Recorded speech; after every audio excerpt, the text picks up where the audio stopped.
Hello everyone and welcome to a new video from Advanced Power Query series, video APQ12. In this video, we're going to see how we can look up a price and a discount from a changing price list using Power Query. Actually, I'm recording this video in order to answer some questions that I received regarding the previous one, APQ11. You will find a link to video APQ11 in case you didn't watch it yet.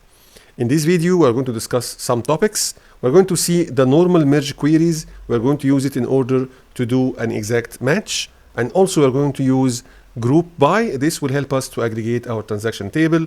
And we're going to use only two M-code functions, Table.SelectRows, and this will help us to do an approximate match. And finally, List.Last, and this will help us to select the last item from a list. Let's go quickly to Excel to check the example for today.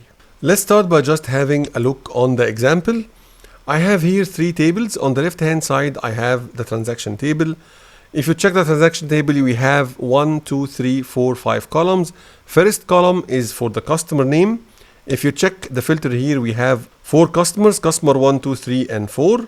The second column is for product. I have also 2 products, 1 and 2.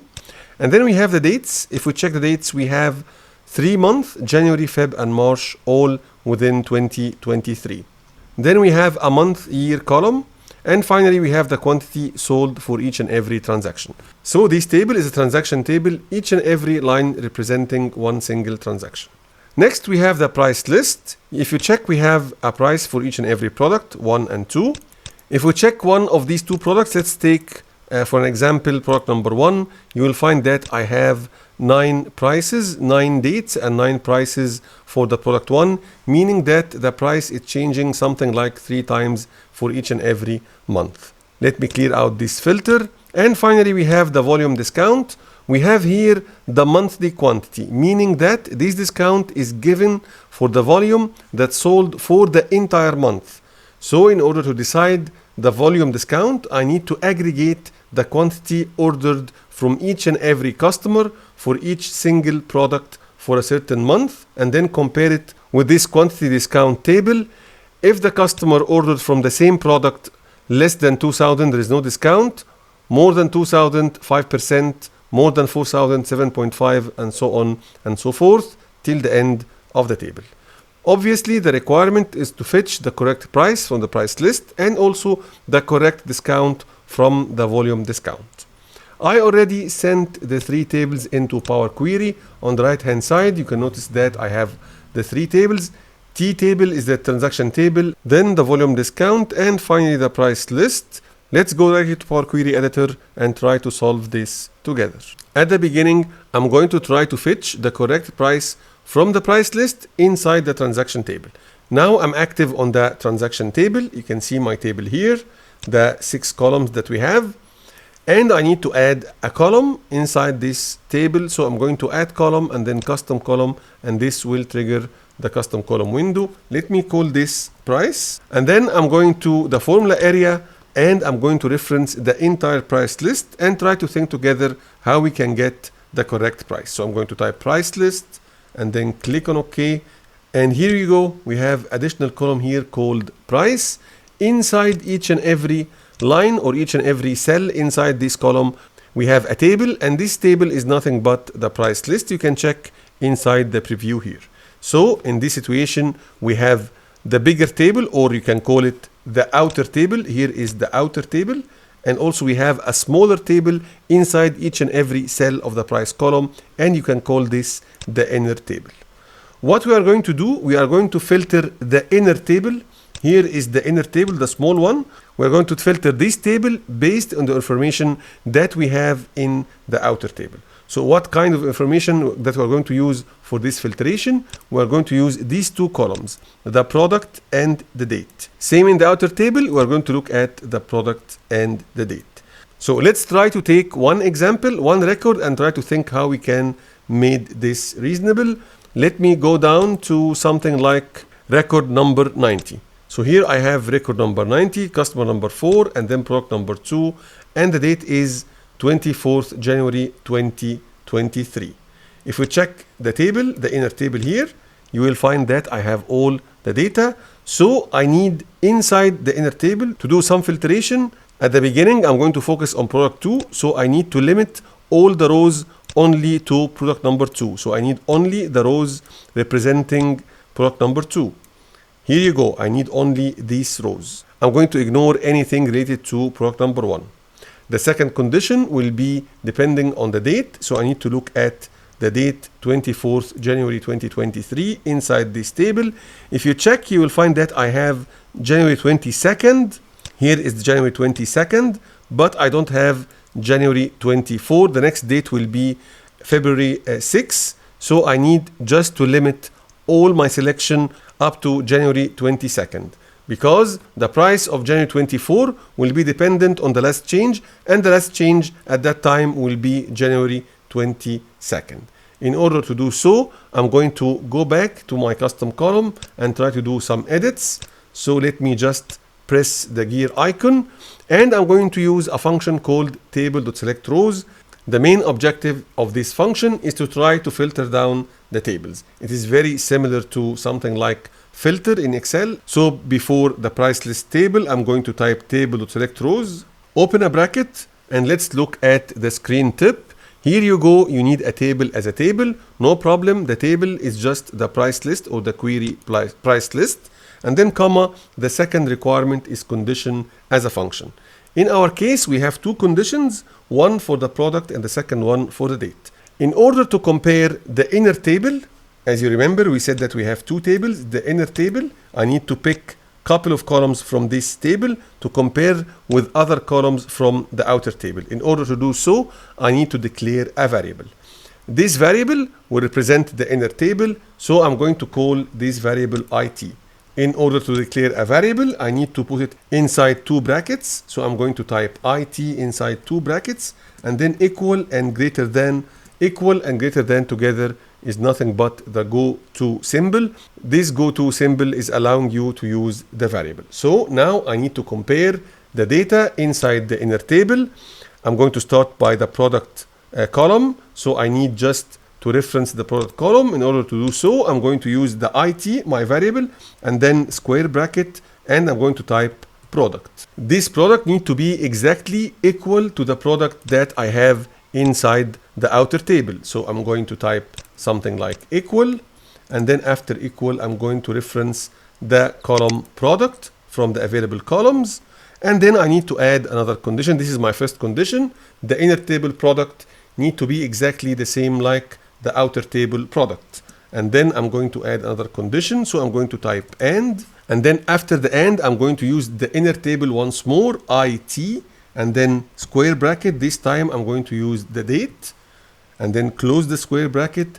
This date need to be less than or equal to the date inside the outer table. So the date here need to be less than or equal the date that I have in the outer table. In order to do so, I'm going to type less than and then equal, and I'm going to reference the date column from the outer table, and then close the bracket for Table.SelectRows and click on OK. And here you go, I have the same table. Let's go down to the record number 90 and check what will happen now. In record number 90, let's have a look on the table. Now the table is filtered to product 2. Remember that we have here the product 2. And if you check here, you will find that we have also product number 2. So no problem. And if you check the date, the maximum date is 22nd January. And this date is a good date in order to get the price for a transaction happened in 24th January 2023. Now I think I am almost there. I need to focus only on the price column, and I need to take the last record from this list or from this column. In order to do so, let me edit once more. I'm going to click on the gear icon. In order to fetch the price itself, the price column, I'm going to add a square bracket at the end and type price, close the bracket. Now I'm just selecting one column from the table, and this column will be nothing but the list of the prices. And once I click on OK, you will see that the table converted into a list. Let's go back, record number 90. Look at the list here. I have only the prices. I need to take the last price, the 25. This is the correct price. In order to do so, I'm going to edit once more, one final time, and I need to fetch the last item from a list. So I'm going to use another function called List.Last, and then open a bracket at the beginning and close the bracket at the end, and click on OK. And here you go, I have all the prices. If you check now the record number 90, you will see that I have the price of 25, which is exactly correct. Some quick formatting here at the beginning. I need to change the column type to number instead of any, and also I need to change the name of the step to something that I can remember. So right click and rename. Let me call this price and hit enter. And for the column, I can just do it inside. If you check the formula bar, I have table.column function. I can just do it using the last parameter. So I'm going to add a comma, something like type, and then number. This will tell Power Query, please use the 1.2 or decimal numbers for this column, and then the check mark. And here you go, I have the type of the column changed. The next step is try to get the correct discount. Remember that, let's check the volume discount query. Remember that this quantity is monthly quantity, meaning that before just trying to get the correct discount rate, I need to aggregate all the quantity for each and every month, for each and every product, and for each and every customer. In order to do so, I need to do it in a separate query. So I'm going to the transaction table and I'm going to duplicate this query. Right click and then duplicate. Now I have another query. Let me give it a good name. I'm going to call it monthly total and then enter. I'm going to get rid of the price here. No need for this price. So I have the original query, only the source and the change type. So at the beginning, let's try to do the aggregation. The aggregation will be based on the customer and then the product and finally the month year. Why month year? Because maybe you will add some more data for the next year. So the month year will help you to get the monthly for each and every year. While selecting these three columns, right click and group by. From group by window, I have all the criteria, the grouping here, customer, product, and month year. I need to give a name for the new column. The new column will be total quantity. The operation will be sum, and the column will be the quantity. And then click on OK. And here you go. I have a summarized version of my table. And you notice that I have only 24 rows. If you check the number of rows here, you have only 24 rows and 4 columns. And here is the monthly for each and every product. Now I can use this data in order to fetch the correct discount. In order to do so, I'm going to do it inside a custom column as well. So from add column, then I'm going to select custom column. This will open the custom column window. Let me call this discount. And then inside the custom column formula, I'm going to also reference the discount or the volume discount table. So I'm going to type here volume discount and then click on OK. And let's have a look together at the logic. Let's think together about the logic. Let's take any cell here. Let's take the first line. If you check the first line, I have the entire table. I need to filter this table down based on the quantity that I have here. So let's look at the quantity. We have 5973. This 5973 is less than the 6,000. So the correct price or the correct discount will be 0.075 or 7.5%. Because I didn't reach the threshold of 6,000, I won't be able to take the 10%. So the correct discount in this case will be 7.5%. In order to do so, I'm going to use also the Table.SelectRows in order to filter down the entire inner table based on the quantity column I have in the outer table. And then I'm going also to use the List.Last in order to take the last record or the last item inside the discount list at the end of this process. Let's together try to do a similar job. Let me again go to the add custom and edit. I'm going to take another line here and use Table.SelectRows. Open a bracket. The first requirement is table. Table is the volume discount and then comma.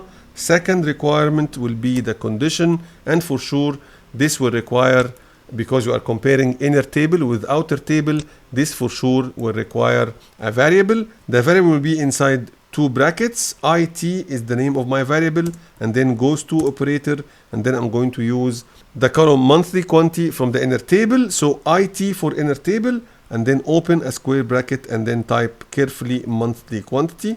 Close the square bracket, and then I'm going to use the less than operator. So I'm going to use the less than. So let's think about the 6,000. If you want 6,000 to take the 10%, you need to use less than or equal. If you want 6,000 to take the 7.5%, meaning that you need to use only the less than, not less than and equal. Then I need to compare this with the column from the outer table. The column from outer table, I can just look at all the columns from the outer table here. So I can just go and select the total quantity. I need to compare monthly quantity with the total quantity, and then close the bracket for Table.SelectRows and click on OK. And if you check our first record, you will see that the column is filtered down to only 2 records, 7.5% discount and 5% discount. So I can just fetch the last record or the last item from the list of the discounts. I'm going to edit once more. At end of this Table.SelectRows, this produces my table, the filter table. At end of this, I'm going to just add a square bracket and type here discount. Here is the name of the column. And then I'm going to click on OK. Let's check. I have now the table converted to a list, and the list is nothing but all the discounts that I have. I need to fetch the last one. Let me edit once more. Before the Table.SelectRows, let me add another line, List.Last. Open a bracket and close the bracket at the end and click on OK. And here you go. You have your discount. Let me also do some formatting here. Right click and rename. This is the discount. And here I can just change the ABC123 into the correct formatting or the correct data type. At the end, I'm going to add type and then number, check mark, and all good. Remember that we are working this inside a duplicated query. I need to bring this back into the original query or the transaction table. So I'm going to the transaction table and I'm going to just do a very regular merge. So from home, I'm going to merge queries, and from merge queries, I have my transaction table on top. I'm going to select customer, product, and month, year. From the bottom half, let me select the monthly total. Again, select customer, product, and month, year. 1, 2, 3 is matching 1, 2, 3 for sure. While selecting multiple columns, you have to press and hold Control. Left outer is OK. Click on OK, and here you go. You have the monthly total column, and you have all the matching rows. It should be only one row for each and every row from the original table. Let me expand. Uncheck use original column name as prefix. I'm going to unselect all. I need only the discount and click on OK. And here you go. You have the discount inside the original table. Now we have the quantity, we have the price, and we have the discount. A very simple multiplication, and all will be good. Before jumping into the final step, let me go back to the monthly total. Remember that the monthly total query, we use it in order to get the correct discount. I'm going to check the values of the discount. Let me open the filter here. You will find that I have nulls. If you check here, I have null. Also here, if you can look here, you can see that I have a null here. Also, I have a null here. Why null here? Because if you remember, the discount starts at 2,000, and this total quantity is less than 2,000. So I need to find a solution for this one. There are multiple ways that you can overcome this issue. I'm going to choose the very basic and straightforward one. I'm going to select this column, and from transform ribbon, I'm going to select replace values. The value to find will be null and replace with 0 and click on OK, and all is good. Now, I think if you go back to the table transaction, if you check here, you will not find any nulls. You have 0 and you have all the discount values. So I think now we are ready. We need to add the final step, which is basically calculating the revenue by do some multiplication. The easiest way is to select the quantity column, press and hold shift, and then select the discount, and then go to add column, from add column standard, and multiply. This will do a multiplication, multiply the 3 columns together, and I can just do some modification because the calculation now is not 100% correct. I'm going to use the gear icon. The first correction will be just the name of the column. Let me call it revenue. And then I need to add 1 minus for the discount, because the correct calculation for discount is quantity times price times 1 minus discount. So I'm going to open a bracket and then 1 minus, and after the name of the discount column, I'm going to close the bracket. Also, I can add rounding because I just need to round up to only 2 decimal places. This is the rounding for currency. So I'm going to add another line. I'm going to type round or number.round. This is the name of the function. Open a bracket, and at the end I'm going to add a comma. I'm going to round up to 2 decimal places, close the bracket and click on OK. I think now we are good to go. The very last thing is to change the name of the step. Right click and rename. Let me call it revenue. And also I can correct the data type. I have here also the any data type. In order to do so, I'm going to do the same.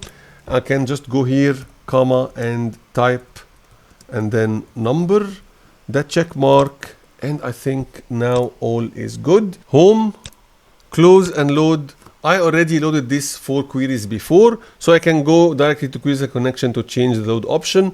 I need only the transaction table query. Right click and load to in order to change the load option. Table, existing worksheet, and O3, and click on OK. And here you go, you have your final output. Actually, I need to check all this work. I did all my best to get it correct. However, I need to check it. In order to check it, I can do the similar job using the worksheet formula, but this will be our next video. Stay tuned. The next video will be doing the same calculation using the worksheet formula, and at the end of the next video, I'm going to compare both calculations in order to make sure that we are 100% correct on both calculations. That was all for today. If you like this video, please like it, subscribe, leave me a comment and share the video. Thank you very much for your time, and we'll catch you in the next video.